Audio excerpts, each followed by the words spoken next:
इतकी हुशार माझी मुलगी होती, पहाटे उठून अभ्यास करायची. जाणारा दाबामुळे माझ्या मुलीलाही कर्जात प्रवृत्त केले. त्यांना लवकरात लवकर शिक्षा व्हावी. बारामती तालुक्यातील कोऱ्हाळे खुर्द गावातील अंकिता कडाळे हिच्या आईचा हा आक्रोश. 15 वर्षीय अंकितानं गाव गुंडांच्या त्रासाला कंटाळून स्वतःला संपवलंय. नुकताच 10वीच्या परीक्षेचा निकाल लागला. या परीक्षेत अंकिता विद्यालयात पहिली आली आहे. अशा या गरीब कुटुंबातील हुशार आणि होतकुरू मुलीनं गाव गुंडांच्या त्रासामुळे टोकाचं पाऊल उचललं आणि स्वतःला संपवलं.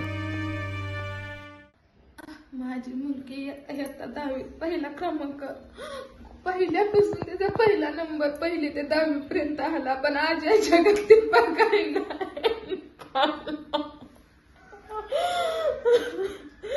तिला न्याय भेटावायची इच्छा आहे.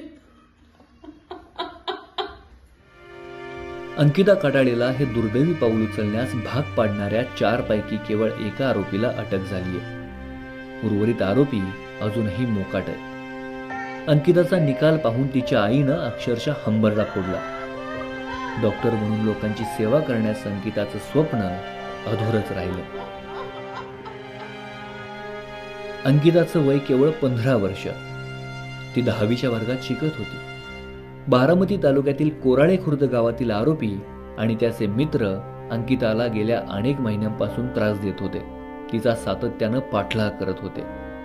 मेसेजवर धमक्या दिल्या जात होत्या. माझ्याशी नाही बोलली तर तुझ्या घरच्यांना खल्लास करून टाकीन अशी धमकी आरोपी देत होता. आरोपींकडून वारंवार होणारा पाठलाग आणि दमदाटीला अंकिता कंटाळली होती. माझी मुलगी अंकिता हिने काल 10वीचा निकाल झाला, त्यामध्ये पहिला क्रमांक मिळवलेला आहे. तर त्यामध्ये ती आता या जगात निकाल बघण्यासाठी नाही. त्याच्यामुळे आम्हाला खूप दुःख होतंय. त्याच्यामुळे त्यांना जे आत्महत्येस प्रवृत्त आरोपी आहेत त्यांना अजूनही फरार आहेत. त्यांना अटक व्हावी हीच आमची विनंती आहे. आणि हीच तिला खरी श्रद्धांजली होईल की तिला न्याय मिळावा म्हणून. तू माझ्याशी गावच्या यात्रेच्या आधी लग्न केलं नाहीस तर तुझ्या आई वडिलांना जिवंत सोडणार नाही अशी धमकी आरोपीनं दिल्यानं अंकिता भयभीत झाली होती. आरोपींच्या त्रासाला कंटाळून अखेर तिनं राहत्या घरी स्वतःला संपवलं. माझी मुलगी अंकिताने आज काल निकाल 10वीचा झाला, त्यामध्ये तिनं पहिला क्रमांक मिळवलेला आहे. त्यामध्ये ते आता निकाल बघा या जगात नाहीये. तरी आरोपी तीन अजून अटक नाही, ती एकच अटक आहे. त्यांना अटक व्हावी हीच तिला खरी श्रद्धांजली होईल.